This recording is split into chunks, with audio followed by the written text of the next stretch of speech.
Hello, I'm Yvonne Davis, and I want to welcome you to this new series of videos on how to use astrology and manifestation for success. I'm creating this program as a supplement to my book, sorry about the lighting, The Power of Manifestation, Creating the Life You Love. And so you can do them separately. You're going to get a lot out of the videos or the book separately. Because this is supplementary material, but together that they will just reinforce each other. So if you don't have the book and you want to get it, I'll put a link in the description box below where you can buy that. Okay, so I want to start out with a brief introduction of myself and how I think about manifestation, because from my perspective there is a lot of misinformation out there. And so I want to make sure that you understand where I'm coming from and maybe debunk some of the myths. And again, that's my perspective. I don't ever want to tell other people how they should or should not view reality. That's completely up to them. But I'm just sharing that from my perspective, the way I view it is much more empowering. So, and I want to be clear about that. Okay, so chapter 1 in the book is titled The Paradigm Shift. And so basically a paradigm shift is when you look at things in a slightly different way. And it reminds me of a quote by Wayne Dyer when he said, when you change the way you look at things, the things you look at change. And that is so true.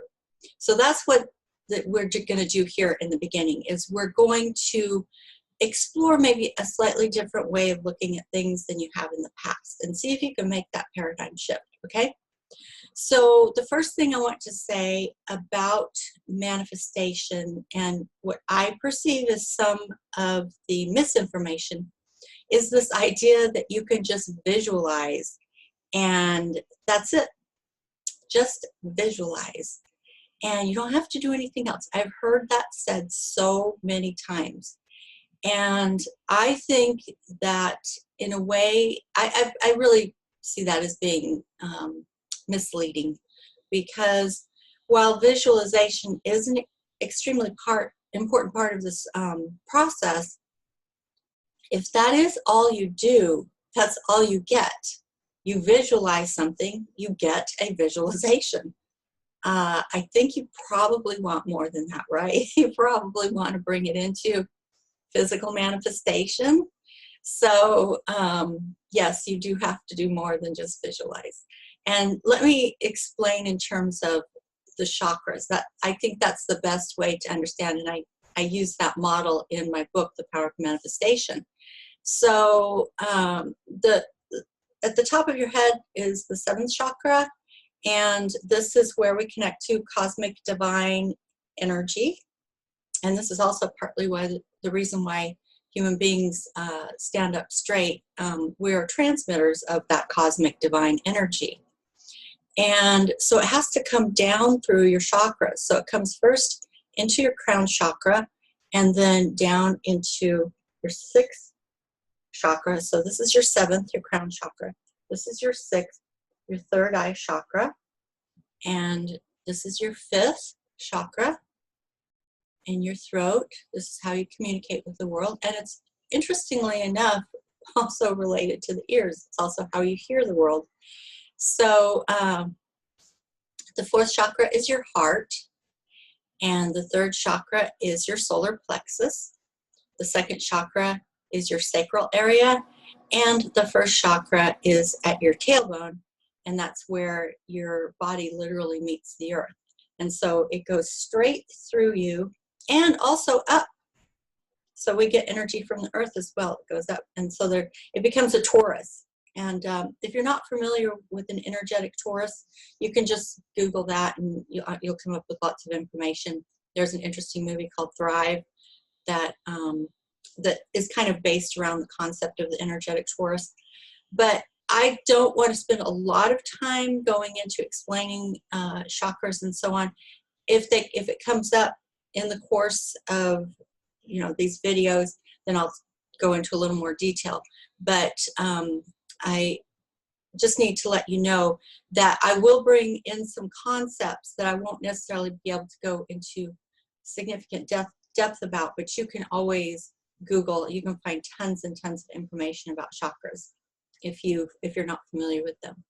So, but the point is that visualization is here, and it has to come down, all the way down into physical manifestation. The energy literally has to come all the way down, literally through our bodies and out. So we literally have to take physical action. So as it comes down, it comes first into your fifth chakra, your throat chakra, where you speak. And usually when we have a visualization that we want to bring into manifestation, we start by talking about it. And that makes sense. If that's all you do is just visualize and talk about it, you're still not going to get a physical manifestation. You actually have to bring it first down into your heart and connect with the world and pursue what you're seeking in a loving way. If you're coming from an energy of fear, you're blocking your manifestation. If you're coming from a feeling of love, desire, passion, even hunger, even desperation, because under the desperation, while there is, some fear in the desperation, the longing is burning to come up.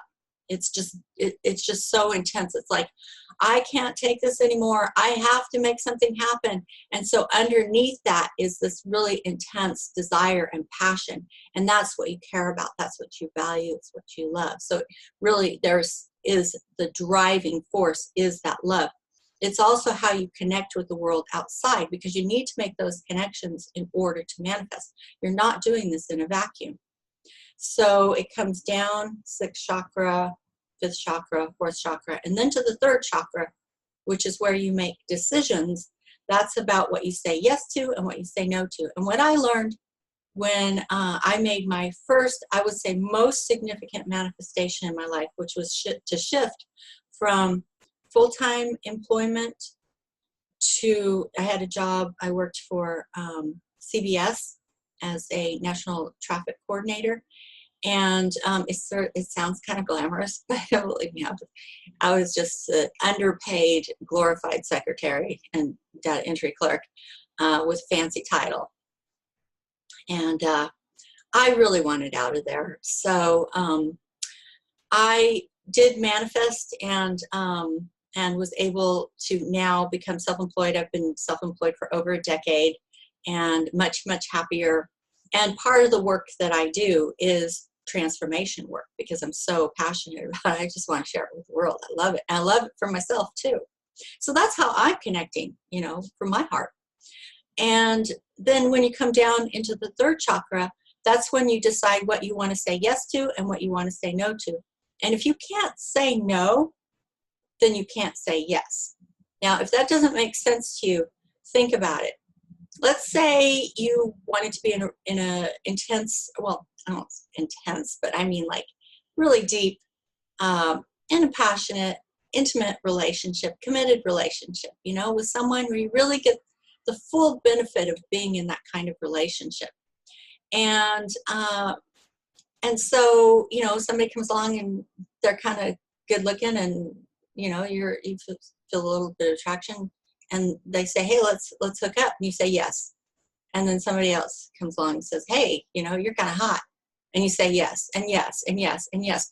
Well, guess what? You can't say yes to this other person that was the one that you actually really wanted, because you're saying yes to all these others, and they're not really what you want. So that's why I say you can't really say yes to what you really want until you can say no. So that's where the third chakra comes in. It's where we make our decisions. It's where we decide what we're going to say yes to and what we're going to say no to. And I'm going to challenge you to do an exercise where you actually write down what it is that you want. And I would say think ahead like 3 months. What do you want to accomplish in the next 3 months? And you may not be completely finished in 3 months, but that's your trajectory, okay? So, and that's what you're going to say yes to. But that means you have to say no to some things. It means setting boundaries for yourself and for the world and other people. That's what we do in the third chakra. So again, if you can't say no, then you can't say yes. That's what we do in the third chakra. So we have to bring it down and make those decisions and make those commitments. That's the third chakra. Then we bring it down into the second chakra, and that's where we really connect with our creativity. And that's where like the juices get flowing, and we feel such passion and inspiration. We're so creative, and we just want to play. It's a very, very playful energy. That's what makes work fun.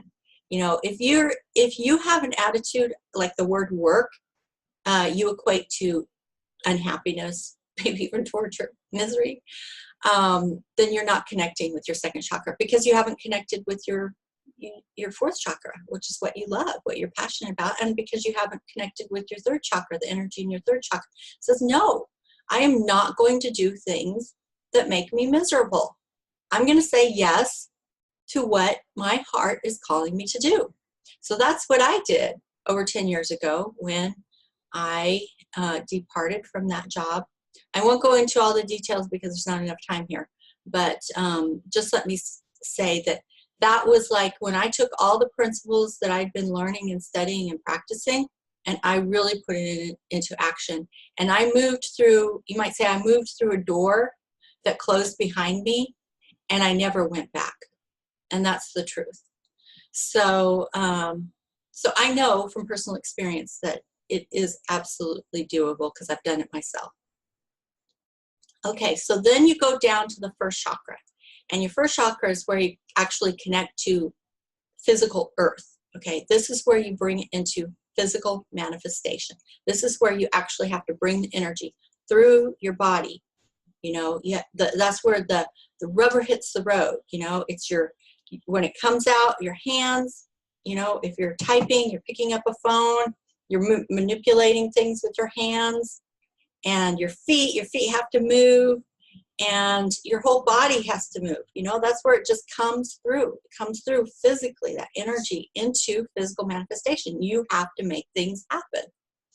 And so that's where I think the biggest myth and misperception around manifestation and law of attraction comes from, and creative visualization.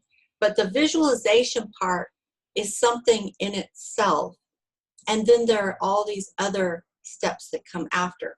And so people who get stuck on the idea that that's all you have to do, it really does, it skews things. It skews things in people's perspective because they don't understand. Well, that's all you have to do for visualization. But for manifestation, there's a lot more steps that you have to take, okay? So I want to be very clear about that I'm not one of those people who teaches that all you have to do is navel gaze and visualize and om. I love ohms, but you still need to do more, okay? So, so I just wanted to get clear about that. Okay, so first thing I'm going to do is switch over to an article that I wanted to show you real quick. So let me pull that up. Okay, so this is an article in the Harvard Business Review titled, "Are You Too Stressed to Be Productive or Not Stressed Enough?" Now, again, this goes back to that idea that you don't have to do anything. Just visualize, sit on the couch and visualize, and everything's going to happen for you. And actually, you need to do more. So I want to talk about this idea of stress, struggle, and challenge, because again, I think this goes back to some misconceptions about what stress, challenge, and struggle are, and also work. Because too often we have associated these words, things that are challenging, struggles, work, even stress, with something that is negative. And the reason is because you're either down here. See, this is an understanding of stress, that there is an optimum arousal and optimum performance. There is an optimum level of stress. If you're too low, if you're, you know, just like I said, just visualizing and in that fantasy mode, just hanging out on the couch eating potato chips, you're in this low level of stress. And if you stay there too long, that turns into boredom and lethargy, and can even, you know, lead you to feel unhappy and dissatisfied, and even to depression and despair. So this is not the goal, okay? So when sometimes people will add to their affirmation something they want to manifest, and then they say easily and effortlessly. And that's fine, because it's all about your understanding of what is easy and effortless. It doesn't mean sitting on the couch eating potato chips, because that's actually not easy. You know, if you tried to do that for 2 weeks, you'll be going out of your mind, ripping your hair out. Because to really understand stress, you have to understand that stress is all the way from here up to there and down here. And this is optimum. This is when we actually feel the best. When it's down here, that's a negative stress. And in the sense that it is destructive. It is unpleasant. It is not joyful, and it is actually not easy. It's your comfort zone, but your comfort zone can become miserable, and you can get stuck in a rut, and that's not a happy place to be. So understand that this is not actually easy and effortless down here. This, at the optimum, is what's easy and effortless, but it actually takes effort, okay? The idea of effortless, I think, means like you're in the flow. So it's just happening so easily that it feels effortless, even though you are exerting some effort. And then over here, when you go too far, this is where a lot of people are in their jobs, that they're pushed, they're either over here where they're bored out of their minds, or they're over here where they're pushed too hard and they feel too much stress to try to keep up with everything that's going on in our crazy world. And in fact, there's this new term called millennial burnout, because so many people are on this end of this stress curve. And so what happens is, if you spend too much time on this end of the stress curve, that's why people, you know, the words like work, challenge, struggle have such negative connotations, because they associate it with this end of the spectrum instead of this one. When you're challenged right here, you absolutely love it. You're in the flow. So this can be struggle and effort and work and challenge, and it's optimal, and it is so joyful, and you're in the flow. That's where you want to be. So if you're over here, that's not a good place. And that's why a lot of people, because they spend so much time here, they just jump over here and they want to be couch potatoes because they're so tired, okay? And they skip this point. This is where we really want to be. So understand what I mean when I use the words like challenge, struggle, work. I'm talking about this optimal place. This is your dream place. This is where you want to be. And you want to be able to associate work, challenge, struggle is like exciting. I get up every morning excited about what I'm going to do in the day. I mean, can you hear it in my voice? I love what I'm creating. I absolutely love my work. For me, it's not even about the money anymore. It's just like, I just love that I get to do things that I am passionate about. But it was challenging to get there. But I saw the challenge as something that could be exciting too. Okay? Because you'll never, like, you can reach this point and you can stay there sometimes even for a few hours, but it's like never a place where you're at permanently. It's like a state of enlightenment. You can slip into moments of flow, into moments of enlightenment, but then you slip out. So understand that, it comes and it goes. And that's part of staying in the present moment, is just, letting it be what it is. Don't think it should be this or it should be that. It is what it is. And you move toward that optimum place. Okay, so I just wanted to be clear about those things before we get started, because I don't want a lot of misconceptions about what I mean when I talk about manifestation and use some of these other words.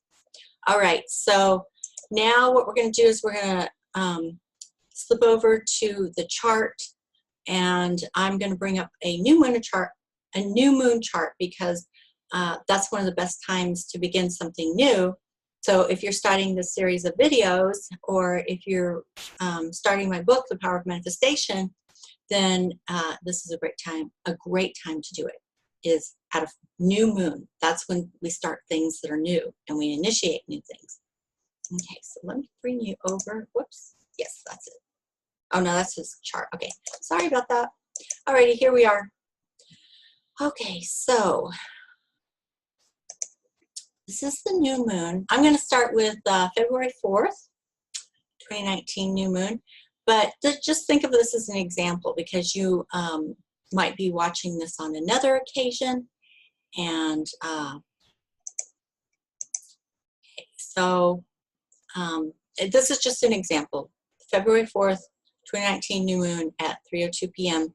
This is Central Time. So you may be watching this video on this day, February 4th, 2019. That's great. You're starting at a new moon. But if you're watching this later, just understand any new moon is awesome for starting new things. Okay, so this is just an example. So now Central Time, the ascendant is in Cancer. So if you are in a different time zone, it's going to be a different ascendant. But again, that doesn't matter, because I'm just using this as an example.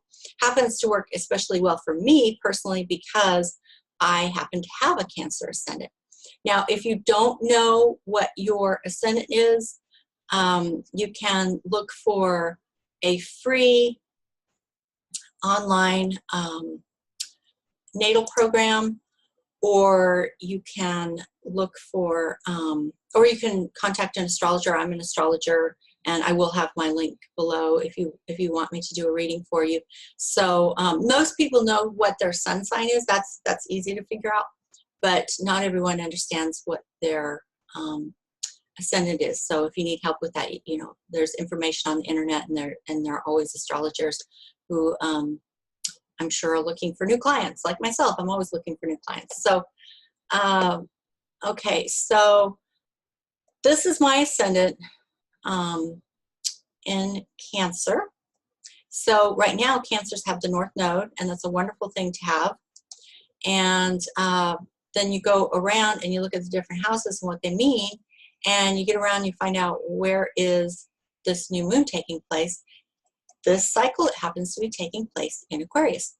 So a new moon represents new things being born, and new initiations, new changes, and so it's always great time for new things. And also you want to look at the house that it's in and the sign. So it's in Aquarius, so it would give this an Aquarian flair or feeling or taste or flavor. And it's in the 8th house. That's in some ways the more important thing, because the 8th house is one of the money houses. So the 2nd and 8th house are the money houses. And so it's good for new beginnings related to anything to do with money. Interestingly enough, the 2nd and 8th houses, while they are the money houses, they're also the houses of psychology. And at first, when I was first studying astrology, I thought, well, that's really weird. Why did they put money and psychology together? But actually, it makes total sense, because they are the houses of value. So that means internal value and external value. If you start with internal value, meaning your self-worth, what you value personally, how you feel about yourself, how you feel about life, all of those values are so deep within you, and they manifest and reflect outwardly. So, you know, people always say, well, what about this person? They have such low self-esteem and then they're so wealthy. That's because we all have, you know, unique aspects in our charts. And so I would say don't look for the exceptions, look for the rule, because the rule is going to tell us what's most often true. And most of the time, our feelings of self-worth and self-esteem, how we value ourselves, how we view the world, is what we manifest and what reflects back to us. So I think it actually does make total sense that the houses of psychology are also the houses of money and wealth and personal assets and joint assets. So, so if, you know, if it happens to fall in those houses, then those are the things you want to look at. So that's where it's falling for me. Interestingly enough, I'm starting this series of videos, which are very much about deep psychological transformation. And it's on the internet, which is very, very Aquarian. And also, it's in my 8th house of joint assets, meaning it's one of the money houses, meaning that I will be developing new sources of income. So I can't take time here in this video to go around and explain what every single planet, sign, and house means. But like I said, if you, there's tons of information on the internet, tons of free information, so you can always find it out there. And if you want a personal astrologer to give you a reading, you know, there are many astrologers who can do that, and I'm one of them. So you can always contact me if you want personal information about how this lands in your chart. I just want to say one more thing, though, here regarding the Jupiter-Neptune square, because this is going to be in effect for quite a while in 2019. And you know, obviously, anytime after 2019, when these kinds of energies and aspects are coming up, then you can understand what role they play. So there's a light and shadow side to everything. The light side to the Jupiter-Neptune square is that it helps us to think in really big, expansive ways. It kind of magnifies our capacity for imagination, creativity, fantasy, and this is all a wonderful thing. At the same time, you've got to ground it in physical manifestation if you want to make it real. And so we also have this lovely sextile between Saturn and Neptune that's going to help make it real and ground it in physical reality. So just to be sure you don't slip into the shadow side of the Neptune-Jupiter square, you want to make sure that you're considering the whole spectrum. So don't just look at all the awesome things that can come from it. Also ask yourself, well, what if it goes wrong? You know, kind of consider the worst case scenarios. Like, can I handle it if that happens? Because there's risk involved. You know, it's like that's the way our world works on planet Earth. And so you got to take into consideration both sides of it, okay? All right, so let me come out of that. And so I know that's a lot of information to absorb. I'm just going to summarize really quickly what we covered. So again, this program is how to use astrology and manifestation for success. It's based on my book, The Power of Manifestation, Creating a Life You Love. And we're just talking about the paradigm shift and how if you're gonna start using these manifestation techniques in astrology, then I want to be very clear about what exactly that means from my perspective. And as I said, I think going through the whole chakra process to bring it from fantasy into physical manifestation means you have to bring it all the way through. So so what I want you to do, this is your exercise, especially if you're going to do all 24 videos, and do it over the course of some time. You don't necessarily want to do it all in one day because you're going to get overloaded. You know, you got to take in some information and then put it out into the physical world by taking action, by practicing. And so let's just start right now with setting our intentions and our goals. And like I said, think about 3 months ahead what you want to accomplish. And that doesn't mean it has to absolutely be done in 3 months, but that can be your trajectory. So I will share with you some of mine just to give you kind of a flavor or taste example. So I'm in a master's program right now in the final spring semester, so I will be completing that. within the 3 months. So that's obviously one of my goals, to do well with that and finish that up. And I'm seeking representation of a literary agent, so I'm hoping to have that sorted out within 3 months from now. And I'm moving back to Colorado. I live in Florida, so that was one of the things I wanted to manifest, was to have a snowbird lifestyle, where I live in the South in the summer, in the winter, and then go back to Colorado in the summer. So I'll be going back to Colorado in the next 3 months, and want to lose some weight. I'm not going to say how much, but but that's one of my goals too. And since I showed you my money houses are activated, especially my 8th house of joint assets, I will be looking for new ways to earn income, develop my YouTube channel. And so that's just some of the things that are on the list. As I said in my book, you really don't want to get more than, say, 5, unless they're things that are already in motion, already have that energy moving them, because to start more than 5 things, even 5 would be a lot.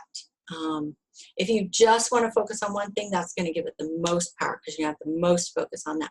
But for some, for a lot of us, we've got more than one thing going on in our lives. So I would say try to keep it to not more than 5 major things, and especially if most of those are already in motion and you're just, continuing with the process. So I'm challenging you to actually write those down and commit yourself to that as your 3-month trajectory, so that you can see that if you follow these principles, you will actually see results. So I hope you enjoyed that. And again, any resources that you may need to supplement this program, there will be links in the description box below to help you out with that. And I very much look forward to hearing how this is going for you. So feel free to put comments below. If you like the video, click like. And if you haven't subscribed to my channel, please subscribe. And I will look forward to communicating with all of you in the next video. So take care, and I will talk to you soon. Bye-bye.